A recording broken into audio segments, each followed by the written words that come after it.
SideScrollers is brought to you by you. If you'd like to support the show, head over to patreon.com/sidescrollers.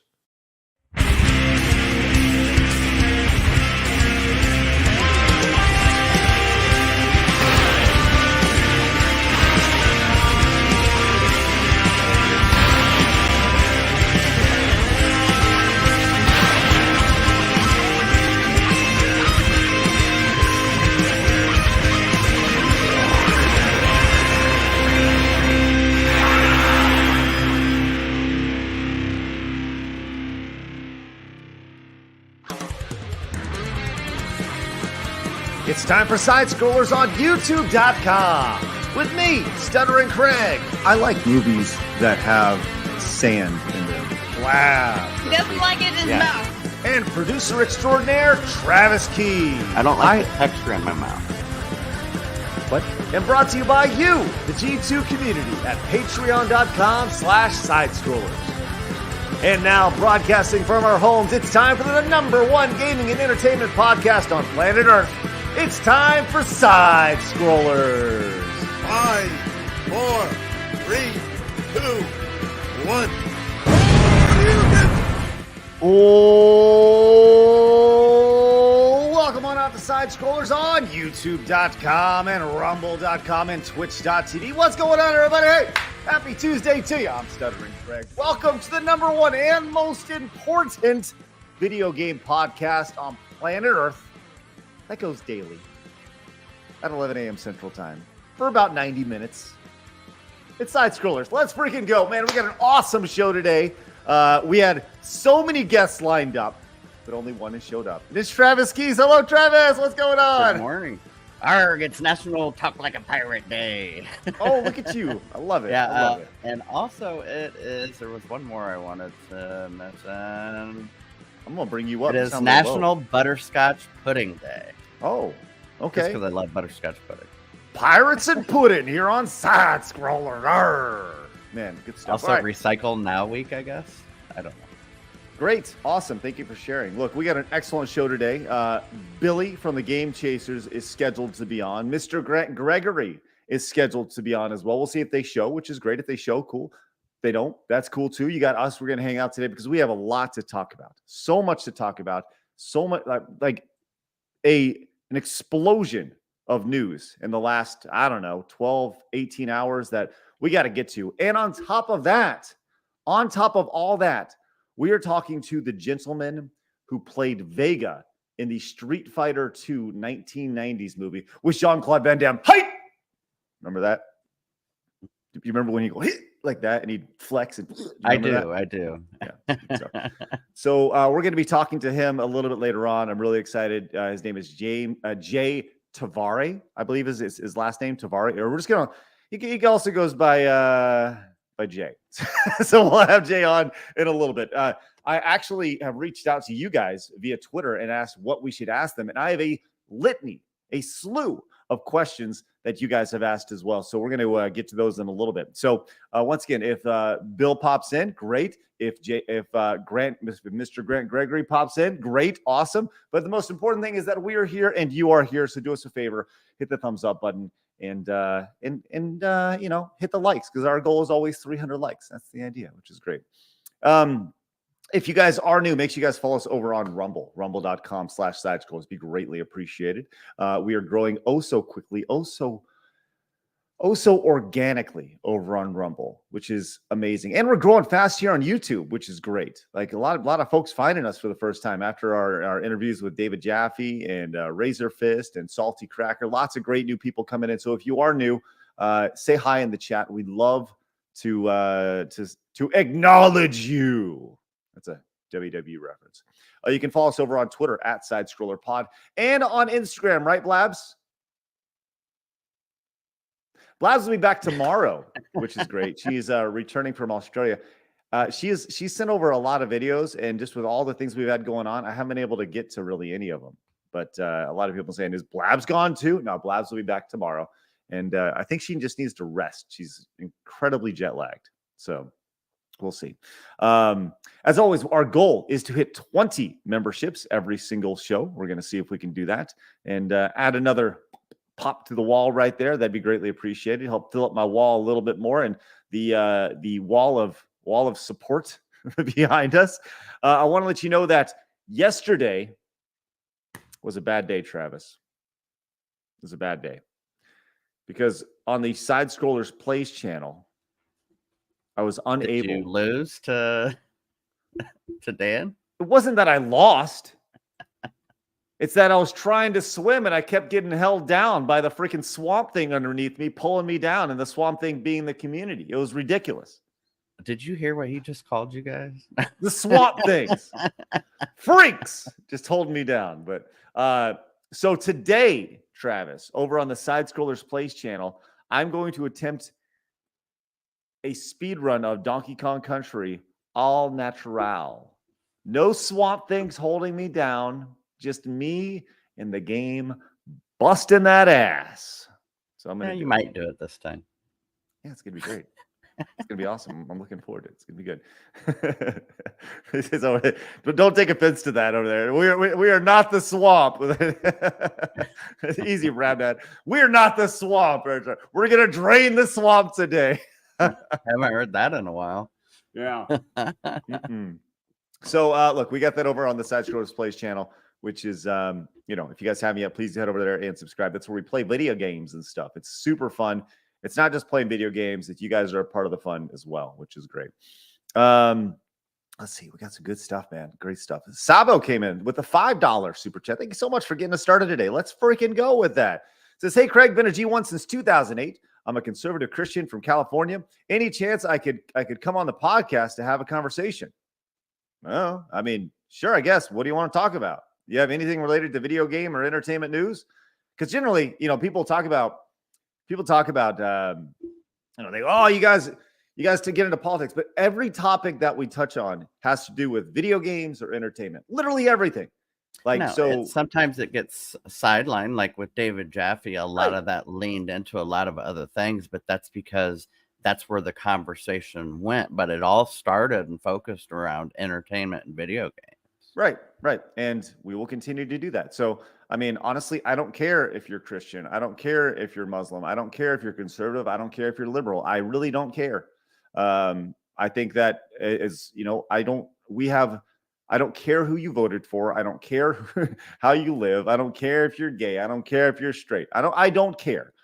I'm just glad you're here hanging out because that's what we do on a day-to-day basis. So, I would like to congratulate you on your Christian conservativeness, just as I would like to congratulate somebody on their Jewish liberalness. I don't know. I mean, I don't care that much. So, but either way, Blake came in with a 2. Thank you so much. Blake says, bring the DKC record back to the USA. USA. Hey, Blake, today I'll do it. I'm going to bring back that Donkey Kong Country record. But either way, I'm excited. Hey, Shit for Brains came in that's nice, with the $3 direct donation. Says you should try to get Angry Joe on. I would love to get Joe on. As a matter of fact, yes. We don't have anybody booked for this Thursday yet for the interview, and that's only 2 days away. So I need to get on that. Maybe we can get Joe on. I will say this: next Thursday, it's looking like Jeremy from Geeks and Gamers is going to come on, which I'm really excited to have an interview and a conversation with him. So that's tentatively right now. Next Thursday, Jeremy from Geeks and Gamers. This Thursday, still working on it.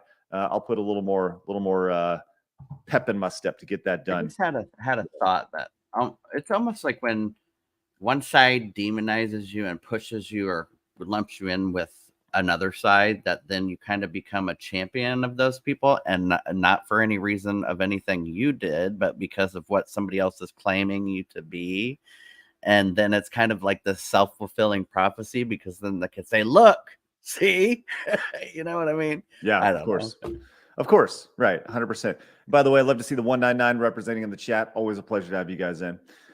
Addendum came in and says, been a G1 since 2007. My 360 gamer pick is still the old G1 pick. Thanks for the endless hours I spent watching top 10s as an 11-year-old. Let's go. That's awesome. Well, I'm starting to do reactions to that stuff on the weekends now. On Saturdays is when you'll be able to find those. Saturdays at noon Central is when those are looking to be released. So this weekend we'll have another one going up, which is great. We did one for Mortal Kombat. We did one for the first-person shooter games. So yeah, this is great stuff. And Vault wants to know, says, Craig, we heard you like movies with sand in them. Yes, Vault, I certainly do appreciate any movie with sand in them. One hundo. Not any movie, but most. But yeah, man, this is great. Eric says, I would bring some controversial gaming topics that no one wants to touch. I would like to think that's what we do here. Like, we're not afraid to touch on subjects that other people don't want to talk about, or just mumble about. Skullduggery says, if you're going for the record, you need to do it right. Tabletop arcade cabinet with a red Pizza Hut cup of soda and a personal pan pizza on the way. Well, listen, I'm not doing the Donkey Kong world record. I'm doing the Donkey Kong country world record. But I do understand and appreciate what you're throwing down there, Skullduggery. And yes, I can smell the personal pan pizza in front of me as I'm playing some Donkey Kong at Pizza Hut. Crucifix says, Craig, do you finally allow people to take breaks? Well, yes, I do. And the reason I do is, and I have proof of that, Blabs is currently on vacation in Australia, or at least coming back. So yes, the answer is yes. And the Bad Elf came in with a 20-pound super chat. Says, we'll love to see you interview Billy Mitchell at some point. Listen, Billy Mitchell is, Travis knows this. Billy Mitchell is on our list of people to bring in to have an interview with. Would absolutely love that. I don't think Billy Mitchell legally can go and do an interview right now, especially about the things that I want to talk about. But 100%, I would love to interview Billy Mitchell. I would love to interview anybody associated with that scene and the controversy associated with that. I would love to talk with Carl Jobs, Carl, the guy who is, that's kind of his niche on YouTube. I would love to do that. But I don't think Billy would make himself available. But 100%, I would love LOVE. You guys have to remember that a lot of people you mentioned, I immediately put on our list and try to reach out to them, whether it be through their talent agency or their manager or whatever email I can find or on Twitter. Mm-hmm. Sometimes they just don't respond. This is true. Or my emails go to spam. I've been told that happens too. So yes.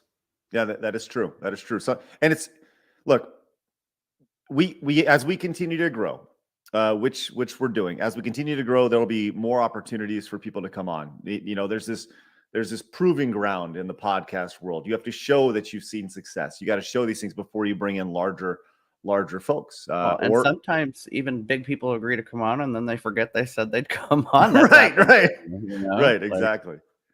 Literally, I had somebody with like 11 million subs agree to come on, and then they forgot they had even said yes.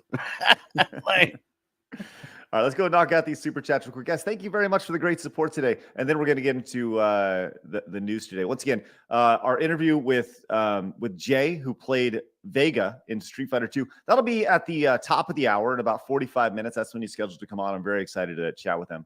Once again, if you have a question for him, if you'd like to have a question, you can super chat it. Or if you don't want to support, that's cool. You can head over to Twitter and respond to the tweet I have out, which is great. The Wandering Travel Vlog says, what's your opinion on the direction of Mortal Kombat 1? I was hesitant at the premise, but what I've seen will extend the life of MK for years. Love you guys. Thank you very much. I haven't seen much of what's happening in Mortal Kombat 1. I haven't seen the story or anything associated with it.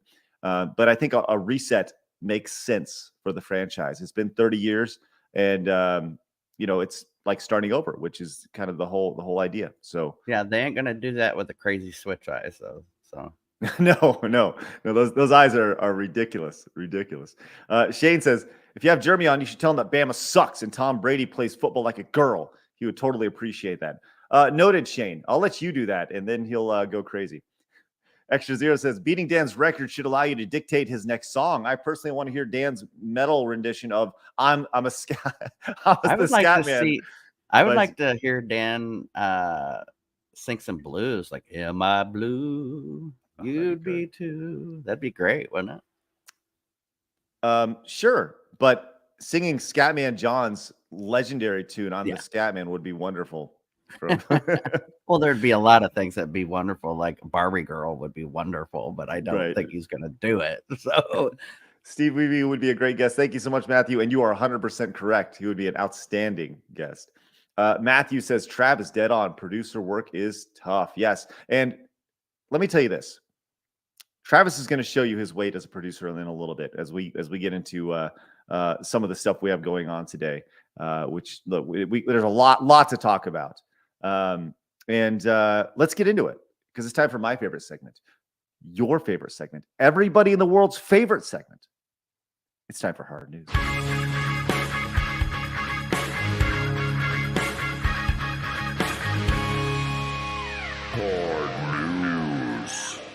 Thank you, Paul. Thank you, Adam. By the way, Adam will be joining us tomorrow, which will be great. Looking forward to that, as well as Flawed. Is that right? Oh, man. Yeah. Okay, sounds great. Yeah. It's a tentative, yes. Yes, I think it's tomorrow. Is it Thursday, too? This I think so. Yeah. Okay, so we're going to get into the Russell Brand stuff here in just a little bit. But before we do, there were some major leaks in the Microsoft Xbox world that came down pretty much last night. Excuse me. I'll tell you what, man, drinking this energy drink stuff, like I don't drink carbonated stuff except for this once a day. And whenever I do, it's like, blah, blah, I get the carbonation chest thing going on and burp. Anyways, sorry if I'm burping. I don't mean to. It used to give me heartburn when I used to drink them, when I did drink them. Well, I've avoided that. So, okay. So major news, as part of this whole like back and forth of the should we acquire Activision and all this, there have been leaks associated with this, emails that have gone back and forth about from the Microsoft world. And some of them are like really, really interesting. They're talking about the planned rollout of products over the next couple of years, potential acquisitions of companies that they are targeting, including, which like is just insane to think about, the idea of Microsoft going in and like seriously considering acquiring Nintendo, which is insane. Well, I mean, Nintendo is a wonderfully successful company, but as a company in size, they're minuscule compared to like Sony or Microsoft. They're like tiny. Now, granted, they still make billions of dollars, but if you look that relative to other multinational corporations, it's I don't think they'd sell to them though. It would have to be a hostile takeover or something, or they'd have to offer them like a shit ton of money. I think the general thought on this from anybody in the gaming space is, nah, we're good. We don't want that. But there was a leaked email between the Xbox, Phil Spencer from Xbox, talking about how he really wants to buy Nintendo. And this was in August of 2020, and this all stemmed from the idea, which is just crazy to look at this email. It's just insane.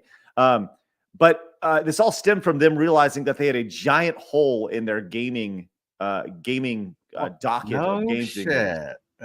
What's that? Yeah, right. But they talked about they're talking about TikTok and all sorts of stuff. But they said just make a couple of really good characters like Mario does, and keep like promoting them and doing a good job. And if they're good, they'll make their own kind of games and stuff. I don't know. Well, of course. But the email starts, and he says, I totally agree that Nintendo is the prime asset for us in gaming, and today gaming is our most likely path to customer relevance, which is real interesting to hear somebody talk about it, saying we're not even relevant right now.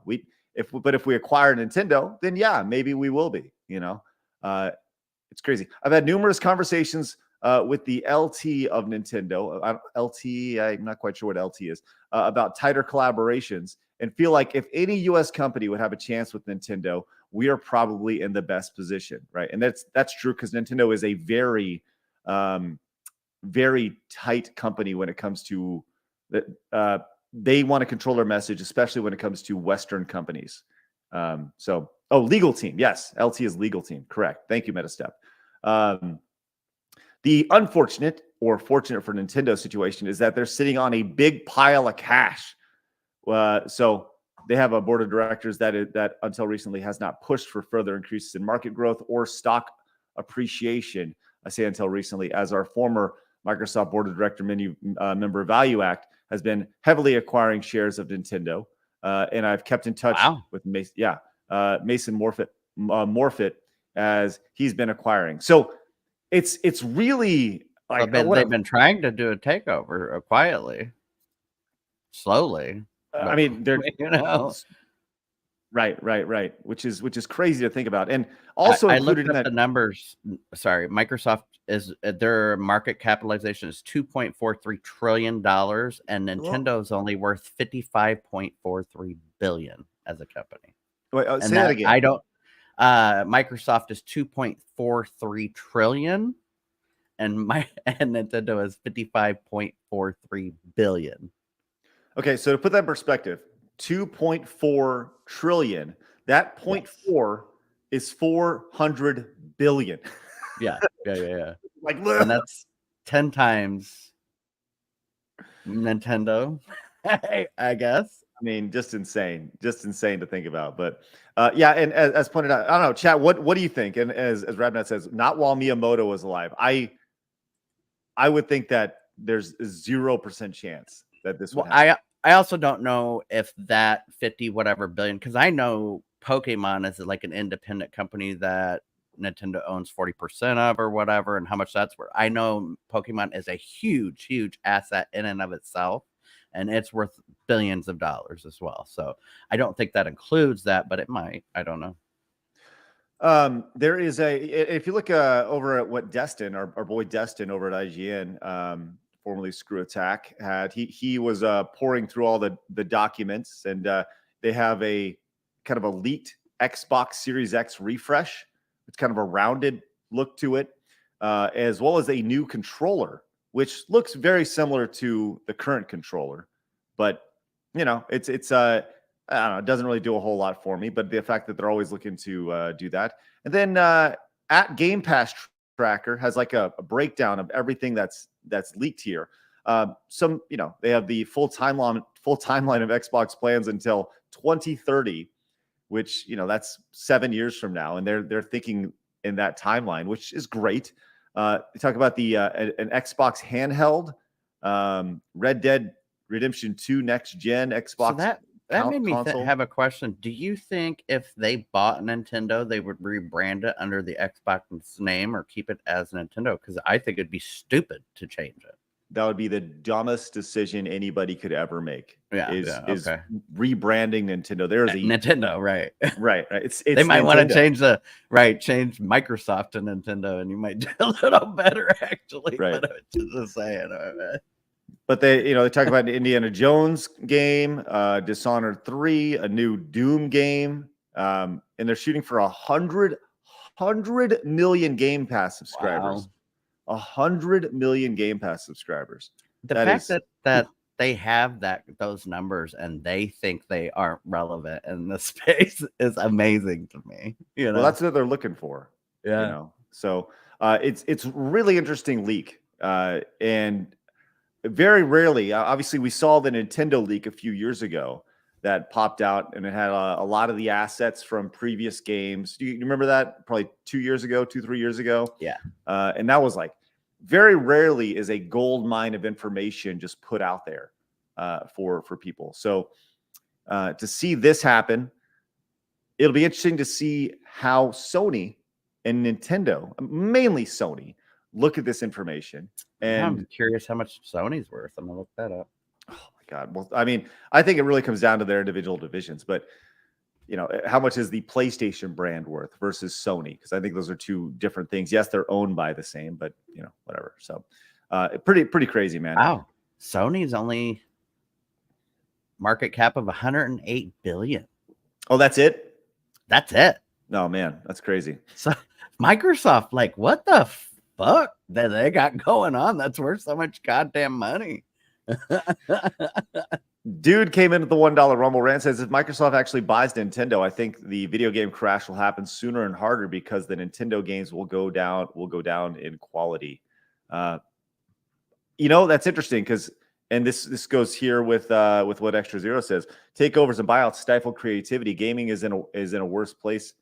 Gaming is in a worse place as is Screw Attack. I wish antitrust laws were enforced. That goes for Sony too, right?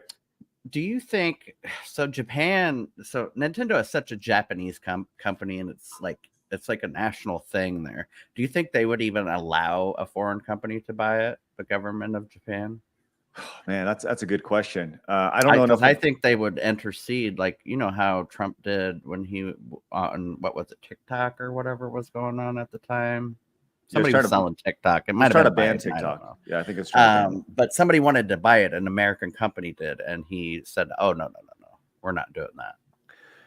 It's crazy when you hear the market cap of a company it's worth 2 point whatever trillion dollars. Like that's larger than 99% of countries in the world. Right. And tell me again how businesses don't run the world today, right? Yeah, tell me again, please. Lord Sweet says the only acquisition I'd actually like to see is Nintendo buying Sega. Let's go with that, man. Actually, I think that's more than America's valued at yearly. I think it's something like $22 trillion or something is what we're valued at yearly. I don't know. That Don Parker over on Rumble says the Saudis tried to get in hard with Nintendo and they shut that down pretty quick. Oh yeah. Good stuff. And Retro Jim says, could you reach out to old timers from Giant Bomb, Jeff Gersman, Brad Shoemaker, Vinny Caravella? I would love to have them on 100%. They would be great guest for sure. But yeah, I can't even imagine the idea. Like you're throwing out these numbers and then you go like, what if, there's always this idea of like, well, why don't you just give everybody $1 million? It's like, okay, you give everybody $1 million, then everyone might as well have zero because it totally devalues money at that point. Well, because then somebody would sell their car for $1 million. Right. Well, they're like, well, somebody's desperate for a car. I know everybody's got $1 million. But I mean, it really puts in perspective when they're paying their, like you look at high level tech people and they're making, $800,000 working for Microsoft or whatever because they're coding or whatever, and you go, oh, well, it's literally just a drop in the bucket. Like it doesn't even register. Sadly, those people making $800K, they're paying less taxes than the CEO of the company just because of how our system works. But nuts. All right, let's also talk about. Let's go to the next thing. Our title story today. All right. Once again, if you guys are just popping in, we're going to be interviewing Jay Tavare. He played Vega in the Street Fighter 2 movie. That's going to be coming up in about 30 minutes. So stick around for that. If you guys are like thinking, hey, I got to get going. Nah, stick around a little bit longer. Do us a favor, hit the thumbs up button while you're at it. And if you're new, hit the subscribe button. We'd really appreciate you guys popping in and just come back and joining us on a day-to-day basis. Okay. Let's get into this Russell Brand thing. So I want to be really clear. I don't care whether he did it or not. I have zero thoughts on that, right? I was not there. I don't have any evidence in front of me. But what I do think is interesting is the hammer that's being dropped on Russell Brand right now. My personal thought on Russell Brand is I've always thought he's been honestly kind of fucking annoying. Especially during his Hollywood days. I like get him to the Greek is, I think it's like one of the worst movies ever made. I think he's so ridiculously annoying in that movie. And that's kind of his job, but I've never really liked Russell Brand, at least the actor.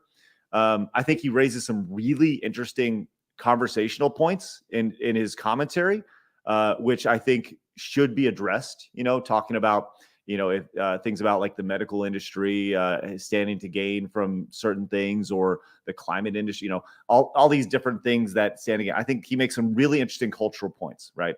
But whatever, that's beyond religion too. Yeah, he makes great points about religion. I think I watched a video this morning. It randomly came across where he said, humans are worshipers by nature, and if you don't worship some sort of higher power, whether that be God or something of that nature, then you start worshiping material things and stuff. So there has been some accusations from Russell Brand that he allegedly did some inappropriate things to like 4 women. Right. And this was between the years like 2003 and somewhere around there. So about 20 years ago. Before we get real deep into this conversation, can I say something about this whole situation that bothers me and give context for this? Sure. All of these women are remaining anonymous. And I understand why victims need to remain anonymous, but Mhm. there are news outlets reporting about this as fact when he hasn't even went to court yet, and they're Right. still anonymous. Okay. Well, I'll tell you So what. how is anybody supposed to know that's the truth if they're all anonymous? And that's what I Well, don't like about those. okay, I actually like. We haven't even got a chance to get into this yet, and I think there's a lot of onions to this layer, or a lot of layers to this onion, right? As we get going, but Jay is in the background. I see you in the background, Jay. Are you ready to come on? Okay. It looks like he's ready to come. Okay, I'll tell you what. So we were scheduled to have Jay on in a little bit. Jay hopped in a little early, which is great. So before we get into the Russell Brand stuff, let's talk to Jay. Joining us now. I want to make sure I'm getting your last name right, Jay. It's Jay Tavare. Yeah, people say Tavare or Tavare. I don't correct them. But we know it's Jay. Messenger. Let's go. All right. Well, Jay, we are beyond excited to have you on the show, man. I'm excited to be here with you guys. Thank you. So we got a lot of people who have a lot of questions for you, man. So let's just give a little background here. So you played Vega in the 90s Street Fighter 2 movie with Jean-Claude Van Damme from back in the day. That's correct. So first off, you look great. Second, talk to us about how you got that role. How did that come about? Well, in the early 1990s, Street Fighter had become this phenomenal game. So, oh, here, let me get you cleaned up. Here we go. Let's do that. There we go. And so my agent at the time was actually someone who's become really famous now, Steve Levinson, who's now Mark Wahlberg's producing partner. And he did Entourage. He went on to do Mad Men and lots of great projects and movies. He's a famous producer now. By the time he was my agent at United Talent. And I remember we were flirting with which one of these characters I could play. And he wanted me to play Ryu. He thought I looked Asiatic enough to play Ryu and had the martial arts skills. But when I read the script and I saw the entrance to Vega, where he's coming into this cage, and this is pre-MMA. There was no cage fighting yet and whatever. But I visualized him coming in with his Vegettes, carrying his mask, one carries his claw. So it was, as soon as I read it, I said, I know this guy. And at the time, when the audition started, the three names that were up for this role was Antonio Banderas, Antonio Sabata Jr., and Isai Morales. And Isai was the most famous of the group at the time. And I thought, my God, I'm up against three legends. There's no chance. But as destiny has it, I was visually the most suited to Vega. I was in the better shape of all the four of us. We were down to those four. And it was a process of several different auditions. And I finally met with Steven D'Souza, our director, and he thought I was the right choice for this character because the description was brutally muscled with Matley idol looks. So everybody in LA said, that's me. Let's go, man. I'll tell you what, I think that's how everybody in the world has ever been aspired to be described. Yeah, exactly. Brutally muscled with Matley idol looks. That's me. I love it. So you get cast. Yeah. And it's been interesting to kind of see what's happened over the last few decades since this movie's released. We've heard all sorts of really interesting stories. As I put out on Twitter, people could ask questions, and Carl was asking, says, since it's released, the movie has had so many different issues about the production brought to light. Can you share any production issues that you witnessed firsthand? So yeah, I guess let's talk about that. Did you have any issues with the production? Because that's the thing that we've heard continuously about the movie since over the last 30 years.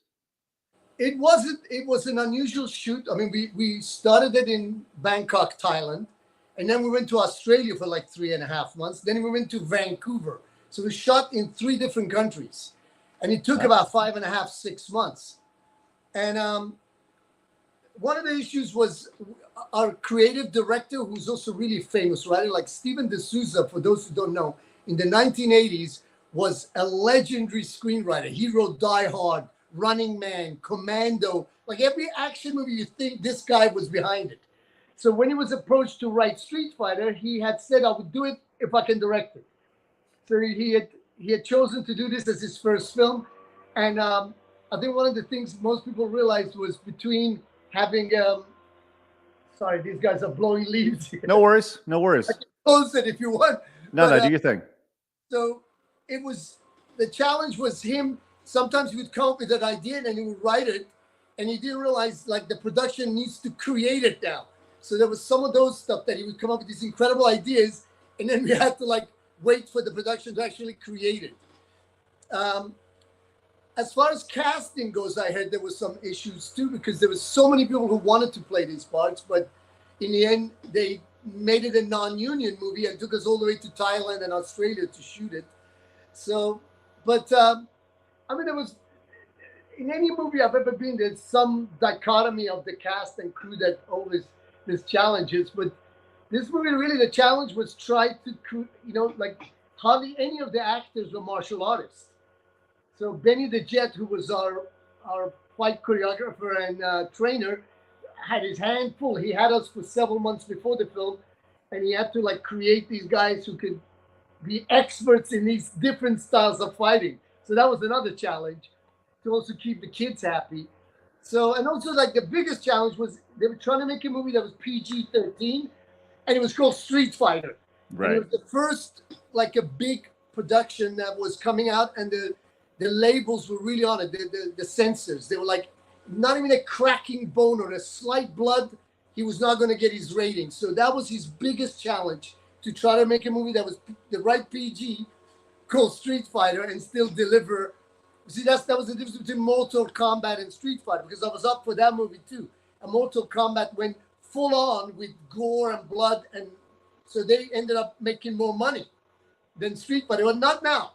After 30 years, Street Fighter now is a pop cult classic. And it's ironic that next year is the 30th anniversary, and we're going to do a documentary on it, actually. And I can't believe 30 years later, it's now becoming even a bigger movie than it ever was. Wait, so you were up for the Mortal Kombat movie as well? Yes, I was up for one of the roles for, I think it was the main, the villain, the big spirit. I forgot his name now. Shang Tsung? Yeah, the main guy who went to the Japanese actor.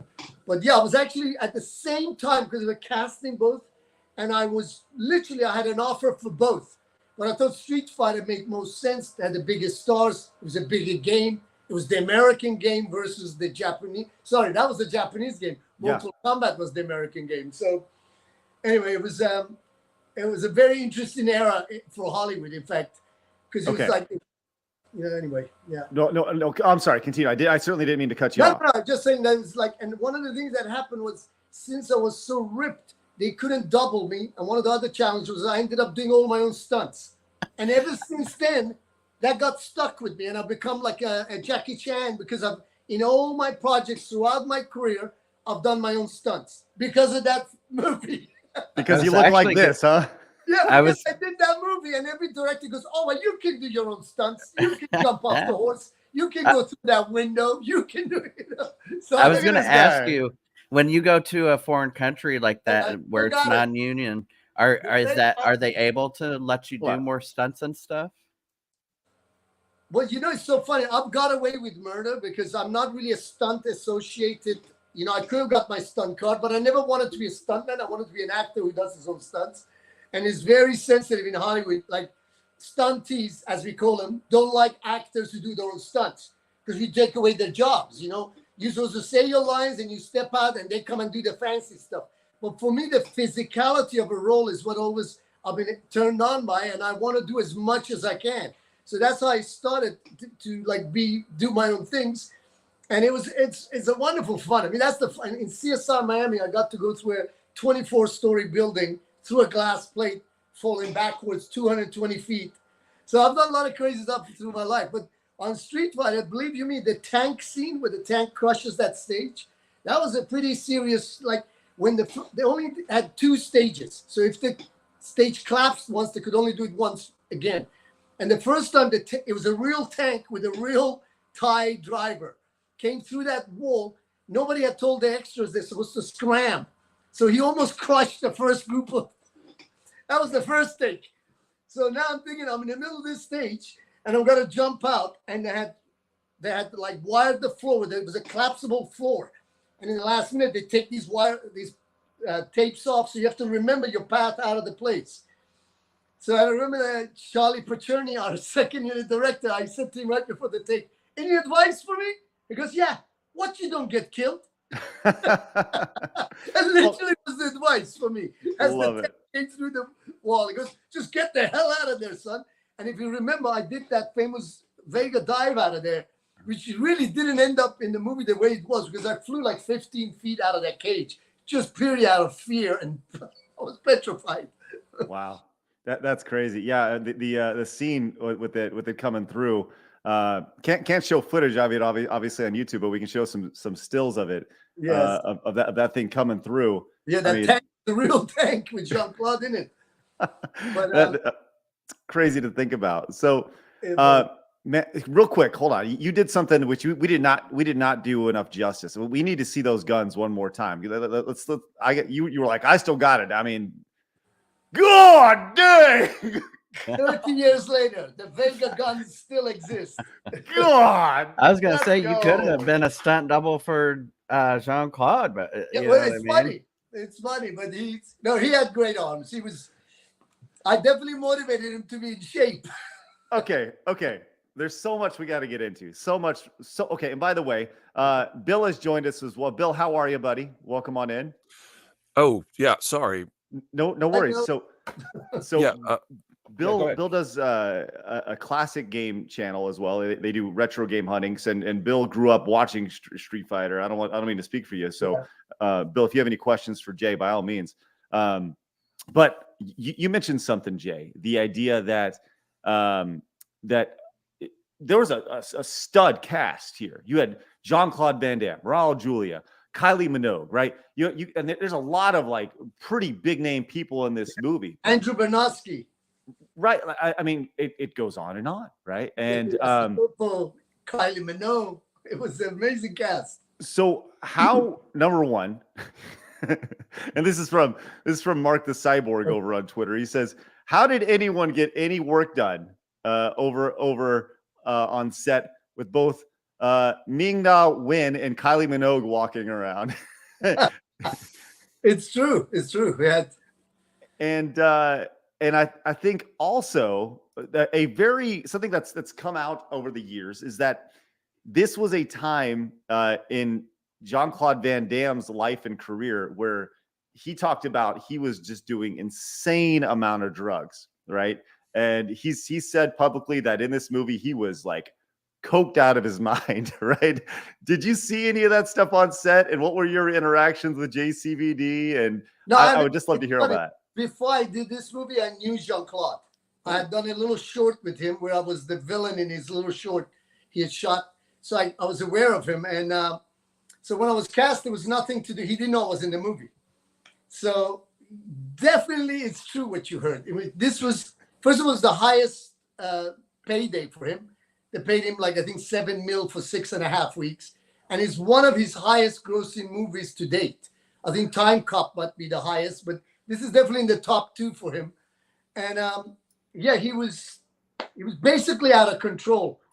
And we had a lot of colorful moments. I mean, sometimes he would direct, sometimes he would not, he was almost flirtatious. He got into trouble by it was just literally like the word you used is control. Out of control was the thing. Like they couldn't control him, so they just let him be Jean-Claude, and it was quite fascinating that he managed to pull it off, because it was literally like he would show up on the set. You didn't know if it was still from last night or is he still okay, but he managed to like perform what he had to do. So he was a professional in that sense. But I got along with him. He was a fun guy. Jean-Claude still is to this day when I see him. He's a fun guy. He was like, as I said, that was like the height of his career, and he was totally like, as he admitted afterwards, he was basically totally out of control when he was doing it. Do you have any stories that really pop just off the top of your head about anything that was crazy or I don't know that you can share? Let me think. Well, I think let me think on the set what happened. Well, one of the funniest things was when I was shooting that scene you just showed. We first shot it in Australia, so we had Australian extras screaming my name as I arrived, going Vega, Vega, and in Australian accent, Vega, Vega, Vega. Then we went to we went from Bangkok. We were in Thailand first. We shot it there, so all these guys in Asian accent going Vega, Vega. Then we went to Australia, trying to recreate the same scene. So they were doing it with an Australian accent. And that was hilarious because they cast people who look like the guys in Thailand, but now they had an Australian accent. So they went from Vega, Vega to Vega, Vega. So that was one of the funniest things I remember. But right offhand, I mean, I remember one day, one of the producers, I believe it was Edward Pressman, he was, they were caught smoking in the back of a limo. And in Thailand back then, it was illegal. Now it's free. Marijuana is free, but back then it was illegal. And I think they got into a little bit of trouble right in the first week because they had to light up a joint. And so that was about it, really. Really nothing too juicy on that. I mean, that's amazing. It seems like it was a totally different time, just from when it comes to movies. Just controlling all these personalities. When we had a pop star like Kylie Minogue, we had a movie star out of control like Jean-Claude, and then we had like Andrew Bernowski. We had Peter Tuiasosopo from Unnecessary Roughness. It was just the characters looked like the real life Street Fighters. They were. If I recall back then, Kylie was one of the highest paid pop stars back then, and Jean-Claude was one of the highest paid movie stars back then. He was the number one action star at the time. Yeah, he really was. Man, apologies if this has already been asked, because obviously I was late and just popped in. But had you actually been a big fan of the game before? I was, but I hadn't really played it. I'm actually a voiceover actor, so I make a lot of these games. I've been in like Solid Metal Gear. I've been in Gun. I've been in a lot of these. I do the voices, but no, I haven't played it. But during the filming, we had a Street Fighter machine on the set, so we got to learn all the techniques. And I'll tell you a funny story. Like after the movie was done, I was in Westwood here in LA. We went to an arcade. I was married at the time. And I saw a crowd around a Street Fighter and had a Street Fighter movie version of the game. Oh, yeah. I crept to the front at a cap on. I noticed the kid was playing Vega, and it was really me. And he was getting my ass kicked. So I looked at my wife. She goes, "Don't even think about it." So I crawled right next to him. And I said, "Kid, hold the thing down, the joystick." And I was showing him the special moves. So the kid is doing it, and his points started to go up. And it was just like the movies. He looked over his shoulder. I was trying to hide my face. So he looks at my face again, and he looks in the screen, looks at my face, and then this hand came from behind. It was my wife, and she dragged me through there. But it literally was the move, because he was playing the game. I was going, "Wait a sec," Well, that had to have been a surreal experience. But that's my funny story in Westwood. Okay, well, let's talk about that though, because the game comes out, Street Fighter the movie, the game. Was that a separate shoot, or did they just did they do? It was separate. We went on to a blue screen. In fact, this was the first. That's why I put this up for you. This was the original poster for Street Fighter. I was right in the center, but Jean-Claude didn't like this one, so they changed it. he didn't have the. It wasn't all focused on him, huh? All became little guys down here, and it became his head. Those two up there, but originally this was the original. Universal had approved this. That's why I have the original poster. And here's the mask for all the fans, the actual mask. That's so cool. Inside, it has the contour of my face. I had to sit for a prosthetic on this to create the actual mask from the movie. There's 3 of these was made. This was one of the 3. Wow. What was your question? You just asked me something. Oh, yeah. I was just asking about the video game. Obviously, yes, they did a blue screen, I believe, and we all of us were captured on this blue screen, and we all did the special moves and added few moves as well. But it was really hard to go into an arcade and watch someone play you and you watching yourself getting your ass kicked. So it took a while to get used to it. That's amazing. That is absolutely fascinating. I love to have one of those at home. I've been looking for one of those. I want to get them arcade machine. So Well, I'll tell you what, we can set you up. I always know people. I always know people who for sure. Well, I'll tell you what, man, this is, I mean, awesome stuff. Do you, obviously you've kept yourself in phenomenal shape over the years, and Yes. you know, we're talking about you from, well, let's talk about you staying in shape first, because obviously your career has been more than the Street Fighter movie, but that's Yes. obviously how our audience would know you. Let's talk about your workout, because that's one of the things that people have I got that many times on Twitter. Ask about his workout routine. So what are you doing to stay in shape and to have those massive guns? Well, I've always, like, I can't lie, I've always been really lean, low body fat. So my key in life has always been to just maintain my body weight. I've been the same adult weight since I was like in my mid-20s. So I never really fluctuated too much in my body weight. And I maintained my body fat levels, which was always in single digit. That was really the key. And maintenance is much easier than getting there. Once you get there, to maintain it is always a little simple. I tell people, optimize your body, and then, you know, and I never really abused myself. I had fun. I had my share of partying and stuff, but I always knew when to stop. And it's a combination of weight training, yoga, cardio. It's nothing unique except I've tweaked it for me. And I tell people, like, you're not one in a million, you're one of a kind. So you need to find what works for you. So each one of us, part of our journey in life is to work out your own manual of how your body works, how your mind works, and getting to know yourself. And that's why I love this profession. Every role I do, every job, kind of like, it's more of a revelation. You dive into a character and you take something from Vega, you take something from all these other roles. And yes, you're right. After Street Fighter, I went on to be in, I'm proud I've been in 4 Oscar-winning movies throughout my career. And everybody always talks about Vega, but I was in Cold Mountain, The Missing adaptation, you know, the Pathfinder. I worked with Steven Spielberg in Into the West, the miniseries. So I've done some really much more critically acclaimed work. But Vega is something you can never shake off. To this day, when I go through airports anywhere in the world, I get recognized sometimes, which is shocking. I mean, it's like it's 30 years ago, but.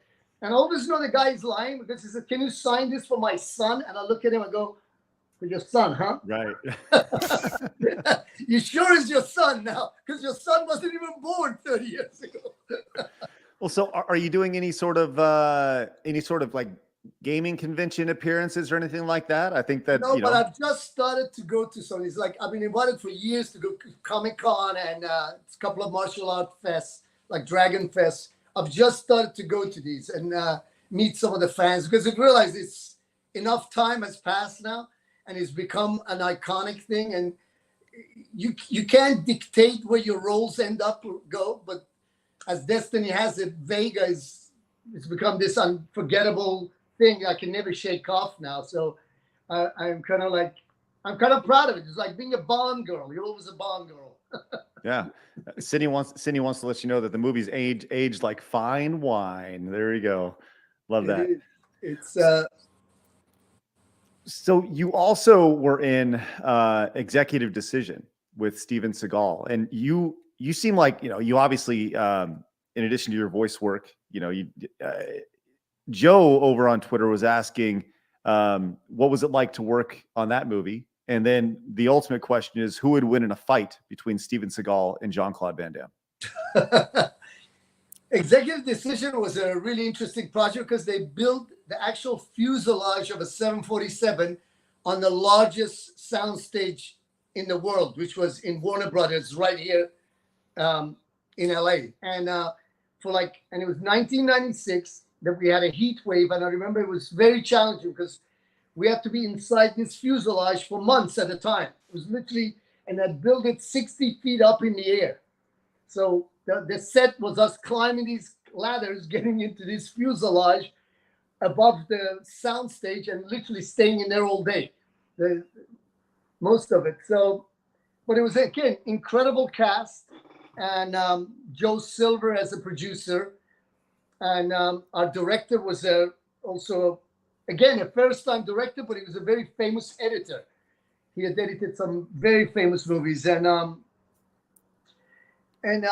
what I enjoyed about that especially was like Segal had some issues on that. I remember Steven Seagal a few times came on the set and threw a complete tantrum. Like he looked at the way they had set up and said, I used to work for the CIA.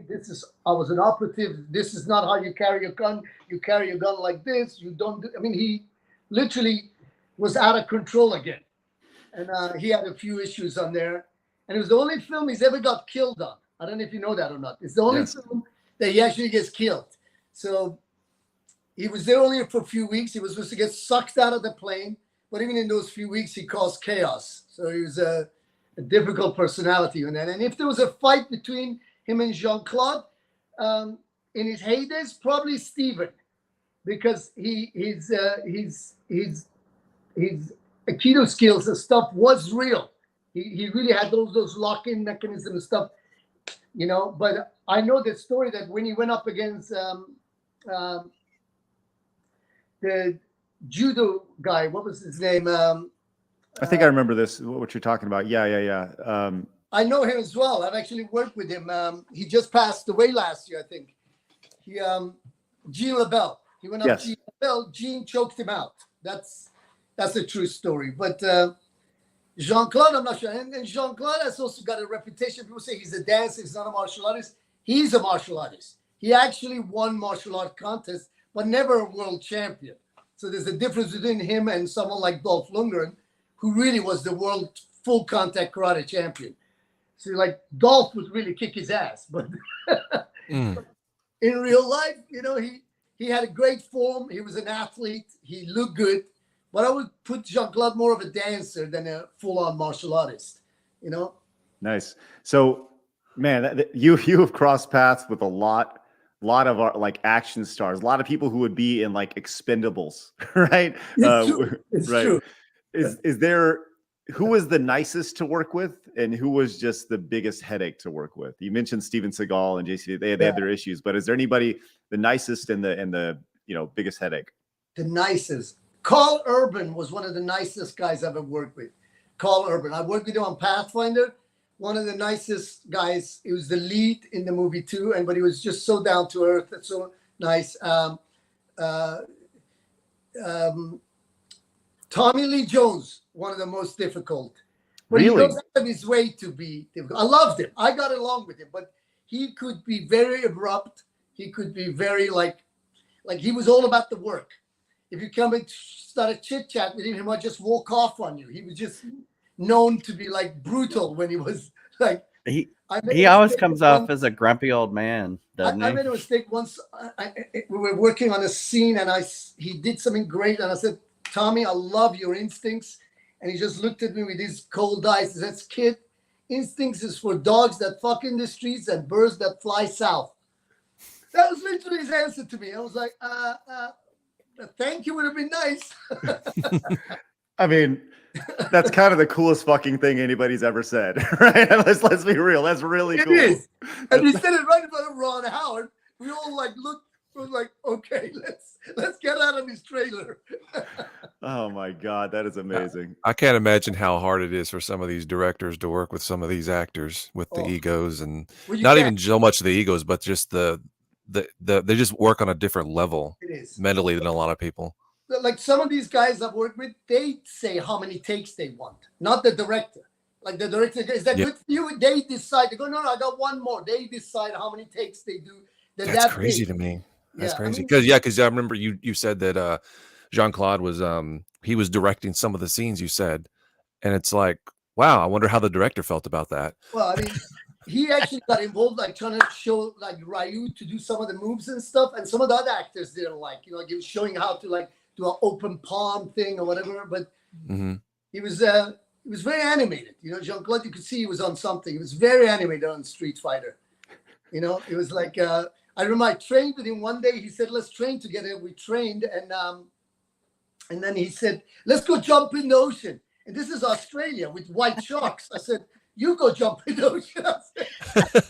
I'm like, no, thanks, you go. Well, I tell you what, you seem like one hell of a nice guy. So I'd much rather work with guys like you than guys like that. Who else? Meryl Streep, one of the nicest human beings ever. I worked with Meryl Streep, and you would think someone with her aura would be, you know, diva, but she was, again, so down to earth. So sweet. Kate Blanchett also. I found the bigger they are, usually the nicer they are, actually. You know, sometimes you get exceptions, but the biggest names I've seen, they usually are the sweetest, down-to-earth people I've seen. And I think it goes with the territory. They know who they are. You know, like Kate was absolutely amazing. Who else? Halle Berry. I had a good time with Halle on Executive Decision Playing Up. I've been very fortunate. I've worked with some of the most amazing female actors, like Kerry Russell, Halle Berry, Kate Blanchett, Meryl Streep. I mean, you know, I've had a really good list of amazing actresses I've worked with throughout my career. Well, let's finish this with talking about a legend in his own rights in the last movie that he did. I'm speaking of Raul Julia. Oh. How was he on set? What was he like? And did you have, you know, the movie was released after he passed on. I don't know, just love to hear your thoughts on Raul Julia. Yeah. Raul, first of all, people don't know, he was like 6'4", maybe even taller. And when he came to our set, he had just had a full surgery where that cut him from up here down there, stomach surgery.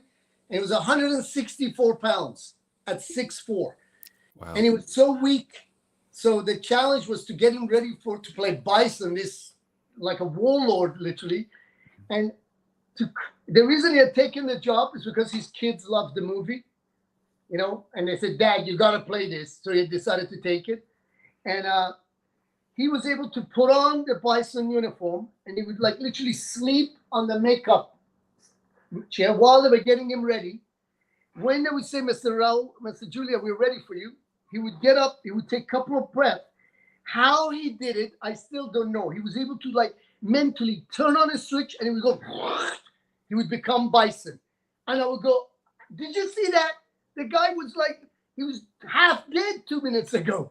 He was just, I mean, it was something spectacular to watch, how he could just switch it on and will the power out of him. So he will it, literally become this uber power. And wow, that's cool. Sweetheart. Again, he was another huge loss to.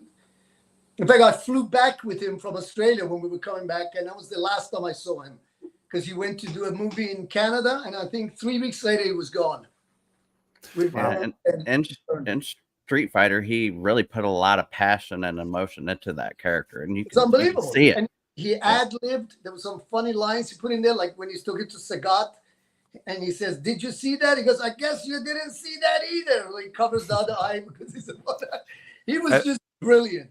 You know? As an actor, do you think that it helps for that transformation when you're actually, you know, in that costume and that costume gets on you? It's almost like, I guess, when you're putting on a mask, it's like you feel like a different person. You think that has a lot to do with it? Absolutely. For me, I need to see the character in the mirror. Then that's why the physicality is so important to me. You got the character's walk, you got the character. That's why, for me, the physical aspect, I approach my characters like that. I need to get that physicality because then, you know, then it comes out of there. Like if I'm going to play New Yorker, as soon as I go, yo, forgot about it. You know, as soon as the physicality comes with it, you know. Yeah. So yeah, definitely. He was just a master at it. I mean, that guy literally did theater, did Broadway, did movies. He had everything. I think he had an Oscar, a Grammy, and a Tony. He had everything. He was a master. When I'll say that the one thing that is the memeable aspect of that movie is a never ending, right? Obviously the big line with Bison and saying, you know, for me, it was Tuesday, you know, that's like the line that we hear in the gaming space all the time, you know, that was the most important. Credit to D'Souza. Steven D'Souza is one of the wittiest men you ever meet. And if you look at Die Hard, all the one-liners that made Bruce Willis famous when he's crawling into the thing, goes, oh, and I know how a sardine feels. That's D'Souza. D'Souza has the wittiest, cleverest sense of humor. I mean, even when Jean-Claude pulls out that little knife and all the guys back away, then he doesn't realize his army is behind him. All of that was de Souza. So he really, his comic timing, his sense of humor comes through in that movie. And it was a funny film. There's a lot of funny moments in Well, he wrote one of my favorite movies of all time, Commando. So absolutely. Like even in Vega, there's a scene where I'm in stage and one of the girls sees Raul take off his shirt. She throws away "I love Vega" mask, the billboard, and you see he wanted me a reaction from him and go, like, what the? All of that was de Souza. De Souza, one of those comic moments throughout the film where it's just like tongue in cheek. Love it. Oh yeah, man. they make a lot of those movies. Those moments make a lot of those movies what they are. Absolutely, it's the great writers know those are what makes that those comic relief is what makes great films. Moments. Well, Jay, we certainly appreciate your time, man, and you showing us that mask, showing out that original movie poster. Just special stuff, and I even I didn't keep it up. This statue is of one of 273, I believe. Wow. And I didn't keep everything, but this was, for example, where is it there? This was the hair thing for Vega. Cool. That thing on the back of his hair. But he had also one of these on his arms. He had one on his wrist. I didn't manage to keep all of them, but I try to keep all the memorabilia stuff to show the fans. That's great. And the obviously the mask will go. Let's right go. There. What will you put it on just because we're crazy? Oh, there we go. Let's go. Let's go. Chills. The best Chills. show on the internet. If anybody doesn't watch the show, Vega is coming for you. So you better watch this episode especially. Let's go. Let's go. All right. Where can people where can people find you, Jay, if they want to follow you on the social nearest media? loony bin. No. I'm on all the social media. I'm on Instagram. Beware of all the fake ones because lately I don't know what's going on. I have like 10 fake accounts on Instagram. So look for the real guy. Awesome. Yeah, Facebook, Instagram, Twitter, I'm everywhere. So, but really my pleasure. Thank you for asking me on. And it's because of folks like you that we do these kind of movies because, you promote it, you support it, you love it. That's what it's all about. And I love all of you guys. Well, we greatly appreciate your time, man, and thank you very much. It's my pleasure. Obviously the movie played a big role in our lives, and it's amazing to see kind of the how things have shifted over time, and now people look back on it with incredible. Yeah, it's great. So, well, thank you, Jay. I greatly appreciate you, man, and I'll definitely be in touch. Thank you. For sure. Thank you. Sure. Nice meeting you. Awesome. There he is, man. What a stud. What a stud. All you got to do is hit the leave studio, my friend, and you're good to go, Jay. Yeah, the leave studio. A little red button on the bottom. But that's awesome. There he goes. Almost. Hang on. I'll boot him. There we go. Kicked. There you go. I help him out a little bit. You just kicked Vega. I kicked his ass. Let's go. Bill, how are you, man? I'm good, man. I'm sorry. My boy was sick all night, and Dude, no I had to deal with that. And doctor this morning with him, and I slipped my mind, like with all the commotion, it just slipped my mind that today was Tuesday. So I apologize. Well, it was the most important day of my life, but for you, it was Tuesday. If I can tie it back into what we just did. That was awesome. Well, you got in during the good stuff, which is great. So, well, good. Well, let's continue where we were at before we had our conversation with Jay, which we will certainly clip that up and put that out on social media. And I think that was really fun. I love hearing little anecdotes about like actors that we all watch in movies behind the scenes. That's just fascinating to me. There was a lot in there, man. Like he told some great stories. It's good to find out people like Meryl Streep are actually nice people. Yeah, right. Right. Well, Bill, you're going to walk into it because right now we're going to talk about the Russell Brand stuff. All right. So we're going straight into it. So, okay. So Russell, just a quick recap before we started our conversation with Jay. So Russell Brand was accused of doing some bad things to women. I don't even know if I can say the word because YouTube, right? Does it start with an R? It starts with an R and ends with an E and has ape in the middle. All right. Okay. So he is accused of these things many years ago, right? And to be clear, I don't care whether I have no. It's not that I don't care. It's that I have no opinion of whether it's true or not, right? But obviously, you've seen people say, "Oh, you know what? That's not real." You've seen people say, "You gotta believe them." But what you have seen, one thing that is verified, is that the hammer has come down on Russell Brand over the last few days. And the news story we specifically want to talk about today is that Russell Brand's YouTube channel has been suspended from monetization because of these rumors and accusations. Once again, nothing has been proven, right? It's all been a story. Can I finish clarifying what I was talking about before he joined? Just that when we have this thing in the media, this trial in the media where anonymous people get put into this story and then the news stories wrote, he can't get a fair trial. That was my point, because how big of a star he is, everybody's going to hear about it. So how can you get a jury that has not heard about it in 6 months time or 8 months time if he goes to court?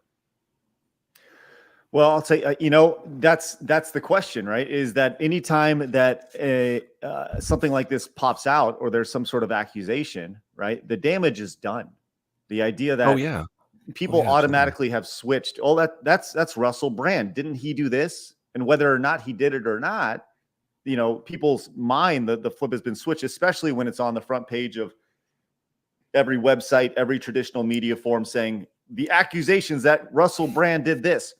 But once again, whether he did it or not, the response associated to this, the idea that he has been suspended from earning any sort of advertising income, to me, is the most hypocritical, asinine, stupid thing I've ever heard.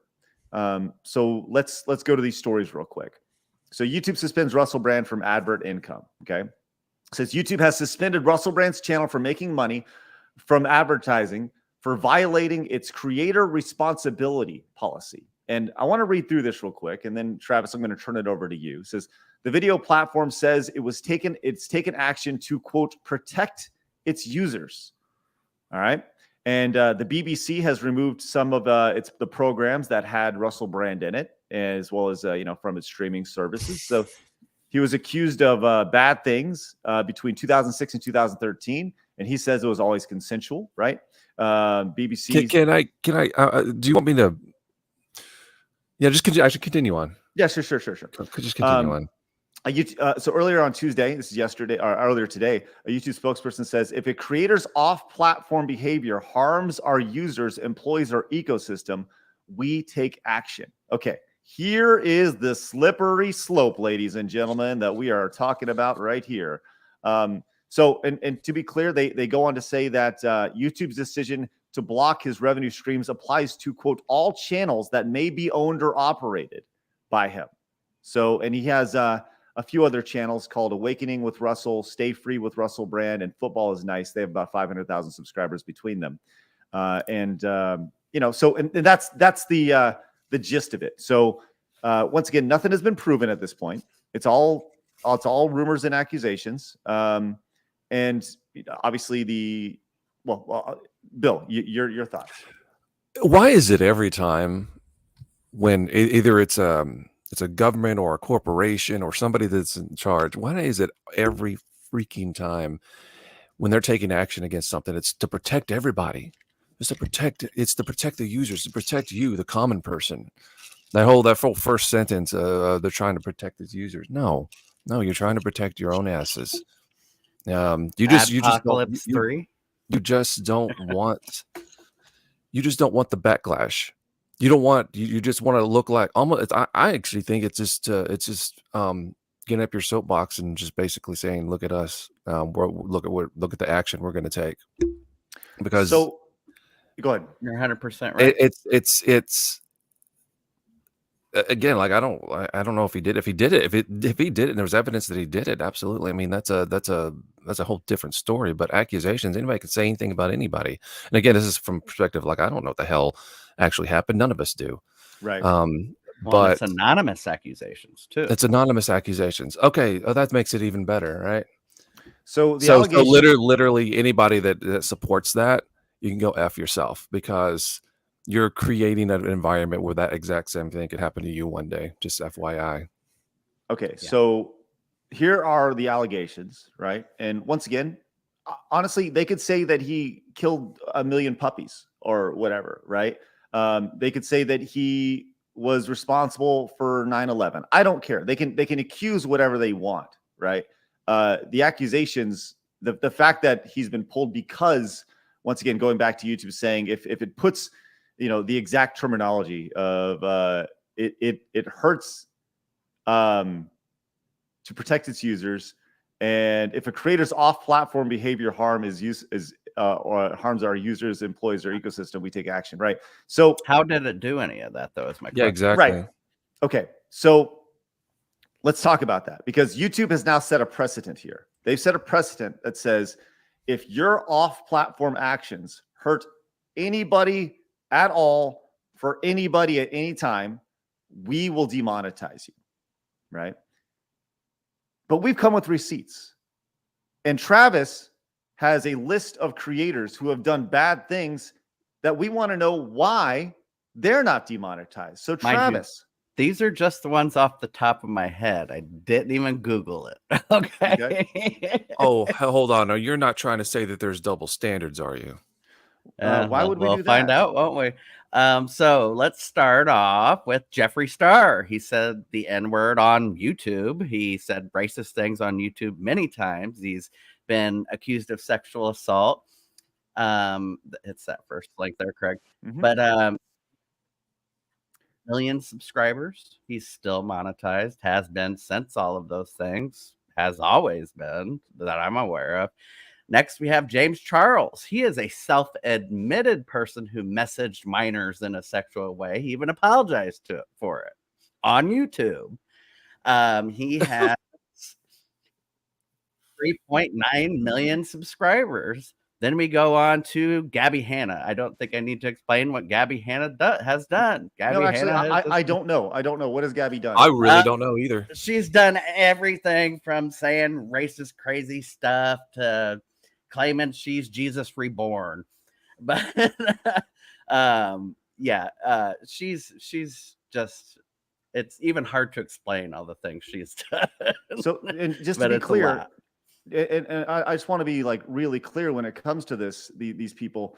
So you're telling me at some point, Travis, that these YouTubers have, in the words of YouTube, they are trying to protect their users, and that their off-platform behavior has harmed users, employees, or the ecosystem on YouTube. For sure.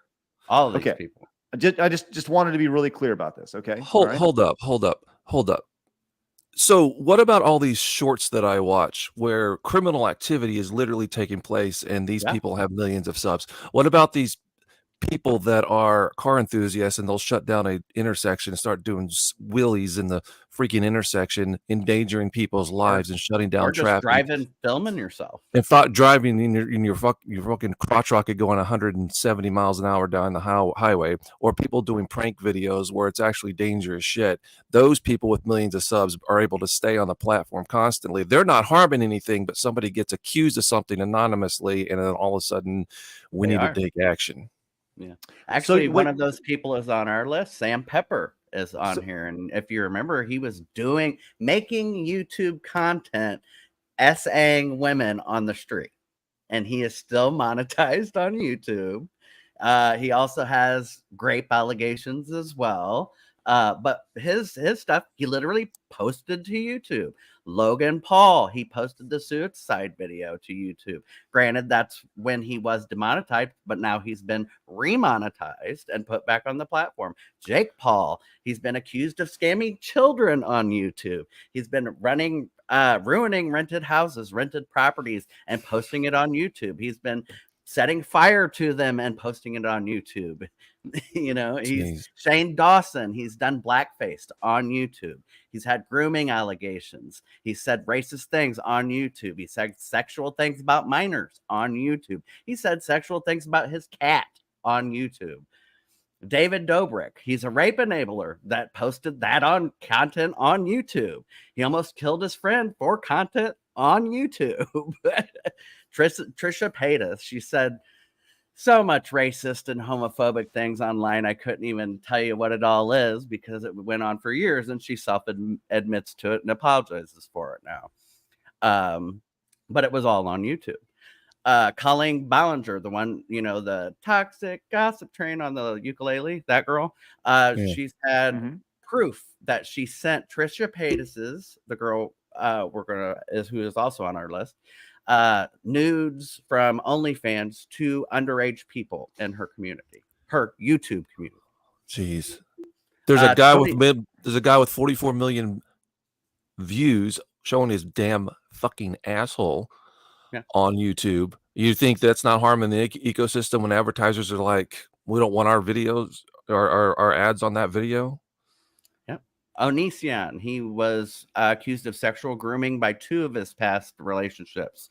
He has sexual assault allegations by 2 of those people. They were both underage at the time when he started seeing them. He even went across state lines to go have sex with one of them, allegedly, according to her.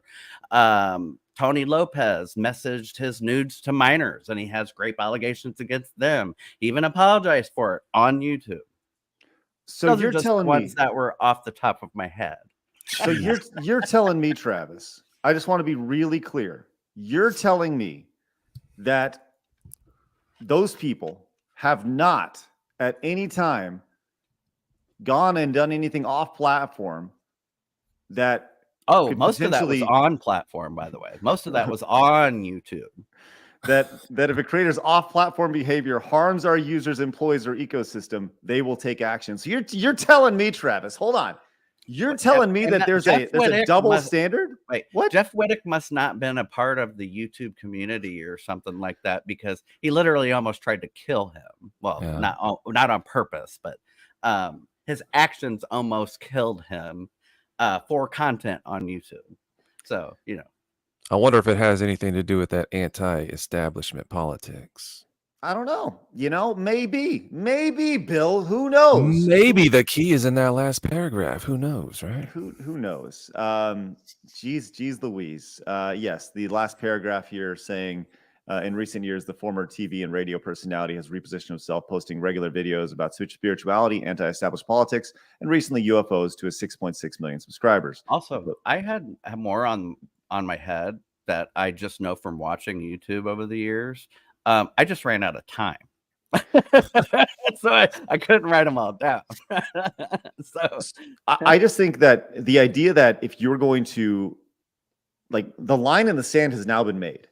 The idea that they're saying if a creator does anything off platform, whether you're live, whether you're on the platform or not, that harms users, which literally everybody in the world uses YouTube. Like, I think it's well established, or its employees or ecosystem. And once again, what does harm mean? Yeah. Who defines what harm is? Guy who sent the nudes to minors and has the statutory rape allegations. He has a channel called the Lopez Brother with his brother. Guess what he was accused of? The exact same thing. Right. By the way, there's actually evidence of this in the form of messages that have been leaked online from these people. So literally every single one of those people should be demonetized based off of YouTube's stance here. You'd think. Right. Well, then like a third of their platform would probably go away at that point. This is just, I don't know. It just seems out. Yep. We got a lag. Arbitrary for a particular reason. Why? Is it because of what we were saying, or is it just because they're just the political landscape, how it is? Like, once you have those specific allegations, it's like if you don't take some sort of action, then it's almost like you're condoning it. It's gotten that bad. Right. And it's ridiculous because I mean, how many times does those accusations come up and then they come out as false, but they stick with them forever because, as you were saying earlier, obviously, we're bombarded by so much information these days that, like, you those big moments, you start kind of like associating them with certain people, and true or not, you always still think that it's like, oh, that person did that thing. Oh no, wait. No. It came out that he didn't actually do it. Right. Mm-hmm. Right. Did he? I can't remember. I just know he's associated with it. Right. So there's always the asterisk ridiculous. right there. Yes. 100%. It's one of those things. I think YouTube doesn't want to bring as much attention to these people because they are known as YouTubers, whereas Russell Brand is not. And if one of these people gets demonetized and they do that, then it's literally they're going after one of their own creators, somebody who has contacts at YouTube, who works on YouTube full time, who brings them much more money. Russell Brand, it said he was making $1,000, $4,000 a video. It's so, you know what I'm saying? He's not one of their assets, and I think that has a lot to do with it. It may.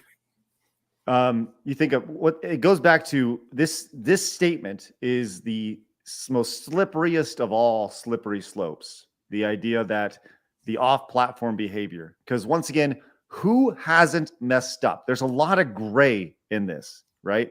Once again, what is harm, right? What is a user? What constitutes off-platform behavior, right? Like, so let's think about this with just David Dobrik and Jeff Wittek. What is harm? He almost died. What is a user? He literally makes content on YouTube. You know what I mean? Right. So, like, he fits all of the above. It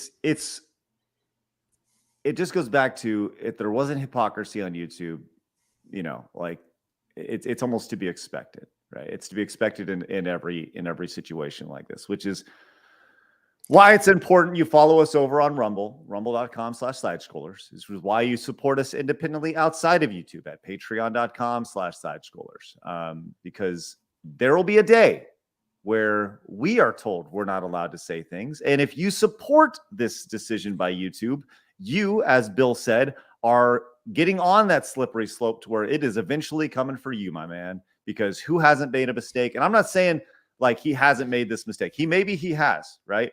But once again, I mean, you could say creator A kills babies, or creator A, whatever, started a fire at a local animal hospital, right?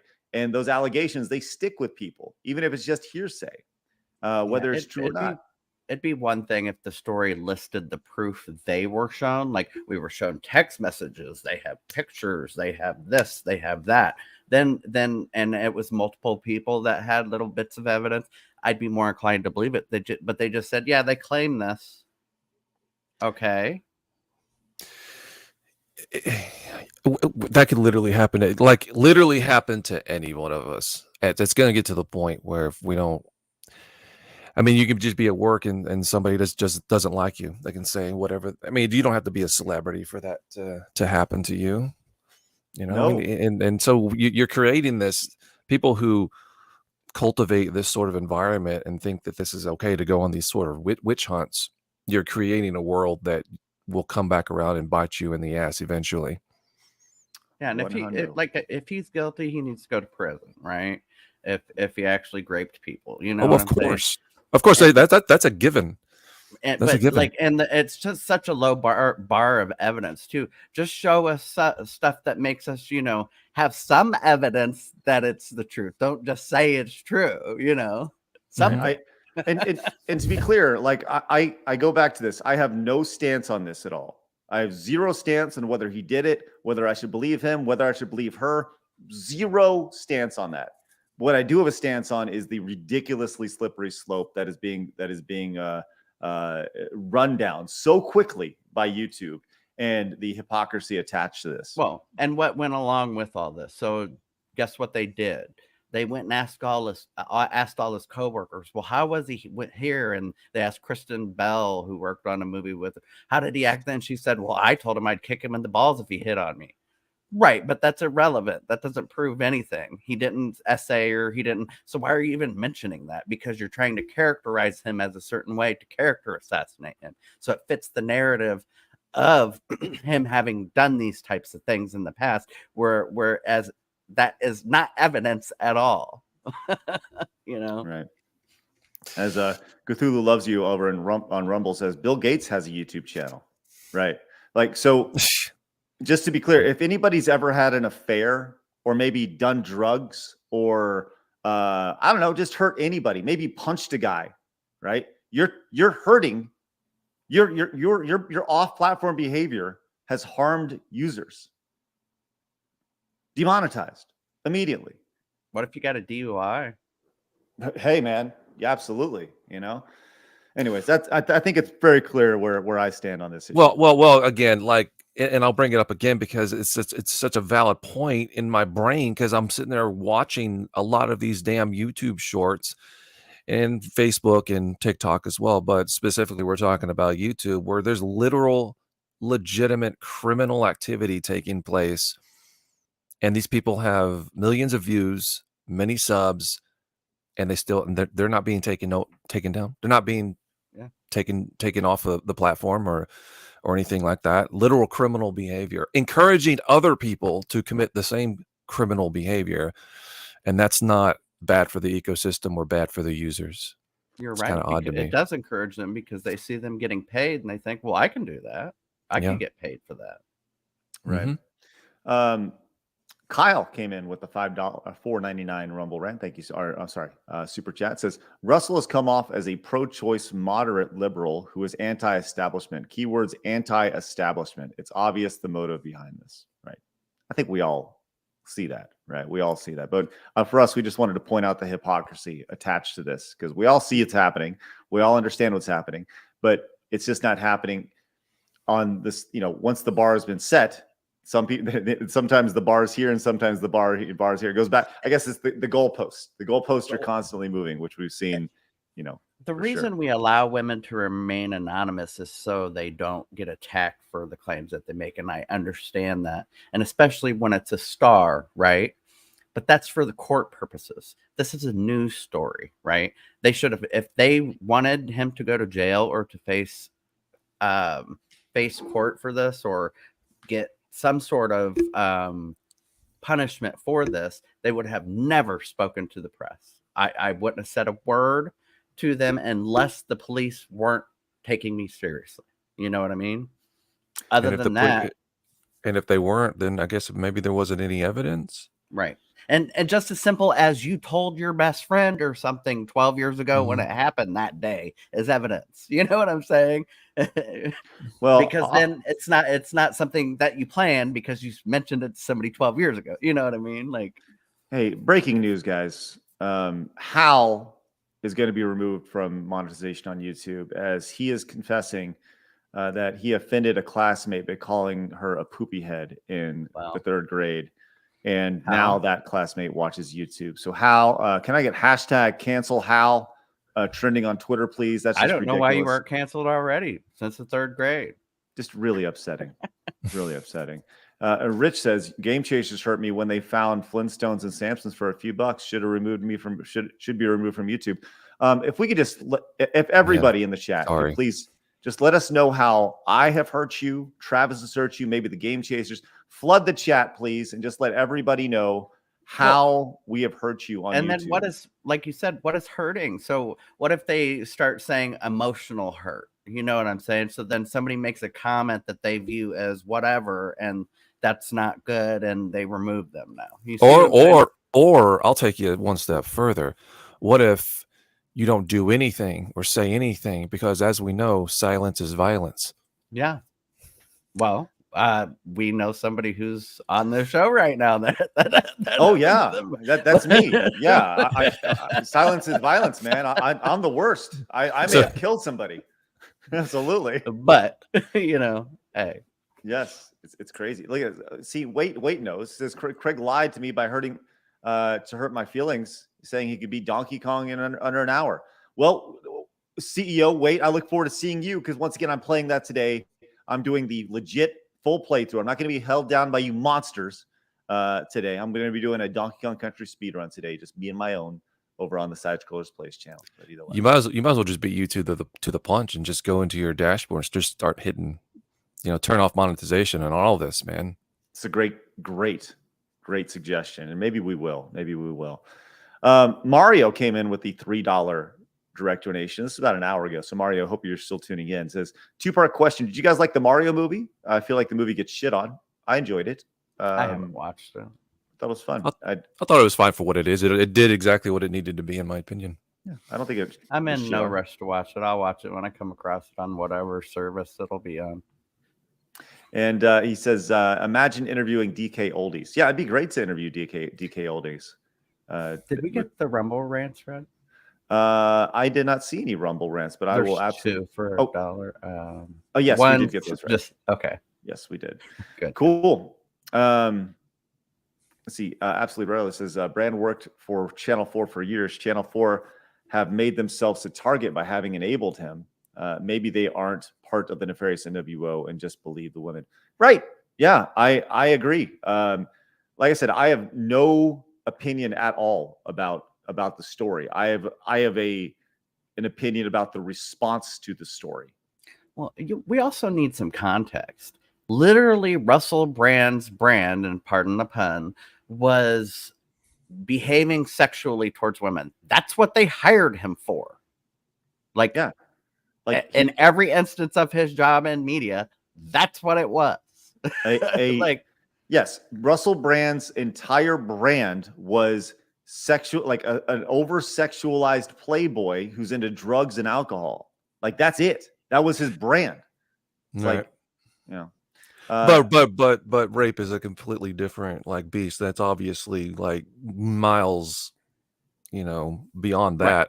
Right. But here's the thing, and like we were saying, like if he actually literally raped somebody, yeah, he needs to be taken care of. That's obviously an issue, and nobody here is going to ever dispute that. Exactly. Nobody here is ever going to stick up for that. Just where I'm coming from is just this world where accusations are enough to basically get you canceled. Somebody can just say something, and it doesn't even necessarily have to be about rape, just about anything. Somebody can say something about you, and then just like boom, your career could be over. Yeah, that's crazy to me. And by pointing that out, my point was it's very easy to target him for this because that was his brand. You know what I'm saying? Right. And right. So no, yeah.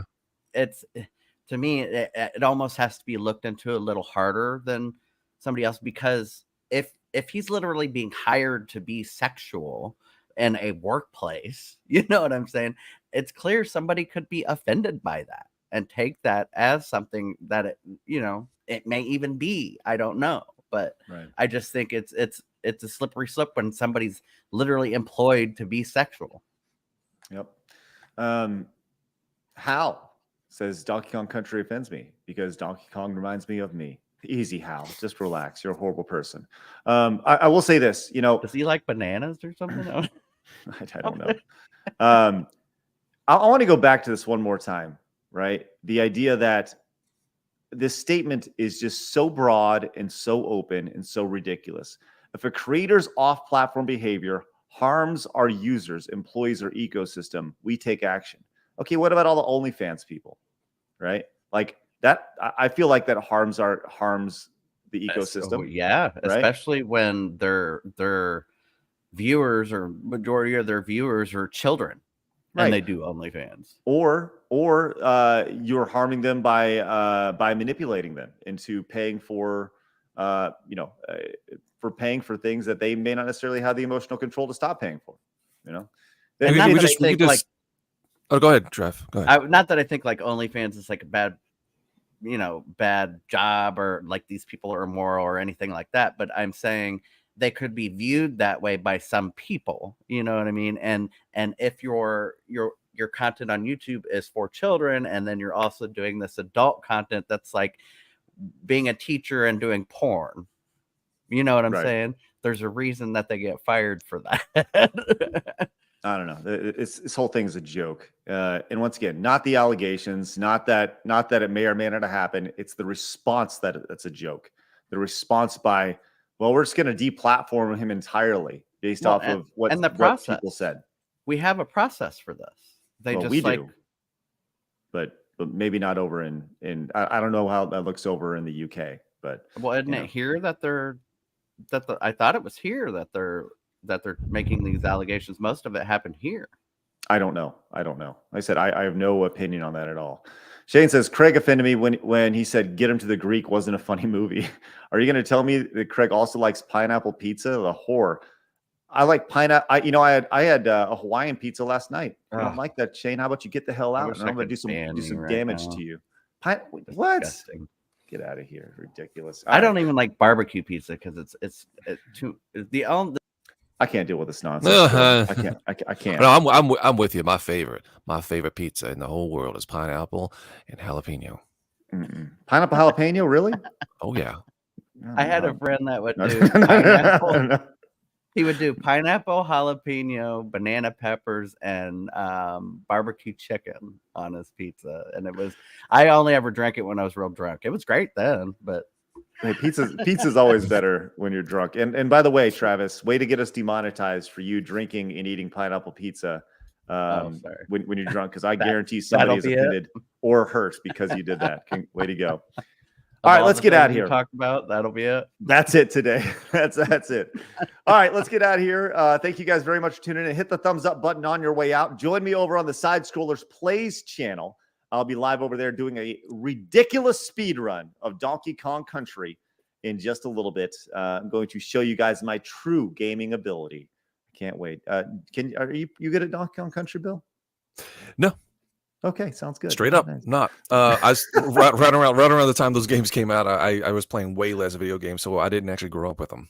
Oh, they're so but they are awesome. I can't acknowledge that. All right.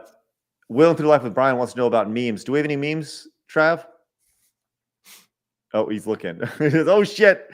Oh my god! I'm not used to this. Sorry. Yeah, I know. Well, yes, listen, we do. We have a couple. Blabs will put them in the chat. Blabs will be back tomorrow or Thursday. Not quite. Probably Thursday. She's recovering from her time away. Core member. Let's get over here. Let's check out and see what Core member had to offer us today with his sweet memes. Oh, look at this. This is nice. This is some good stuff from Core member with throwing out this sweet loveliness right here. I like that. Man, do I look good as Jean-Claude Van Damme? Look at those arms. That's good. Actually, the next one isn't even. I mean, it's just a response to one of Melanie having a beard. Oh, okay, I love that. Always appreciate that. Oh, here we go. Here's Melanie looking good with her beard, by the way. Which once again, Melanie now a part of the team on Fridays. You can find her on SideScrollers every Friday, which is good. Melanie looking like. Hey, it's strange how well a beard suits her. Right. Yeah, really I don't know how awkward. I feel about that. Yeah, it's okay. Angel said looking good. Right. How long did it take her to grow that out? I got to be honest. I feel like I'm kind of offended, and I feel like that did harm to my body. So Melanie demonetized on YouTube.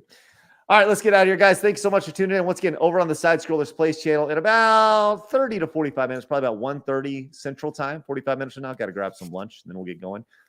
Bill, thanks for hopping in today, buddy, and sorry to hear about your kiddo. Yeah, I think you'll be doing better, but thank you. I appreciate it. Sorry I was late once again. No worries, dude. No worries at all. Glad you made it in. You made it in for the fun stuff with Jay. We'll be posting some of the interview with Jay probably pretty soon, pretty quick. Lots to share from today's episode. But hit the thumbs up button on your way out. Let people know this is happening on a day-to-day basis, Monday through Friday at 11. Tomorrow, Adam will be joining us, which will be great, as well as Flawed. So we'll see you guys tomorrow. Remember, people are going to try to keep you down. Don't let them. You guys got a goal. Go get it. See you guys tomorrow. Bye. Thank you.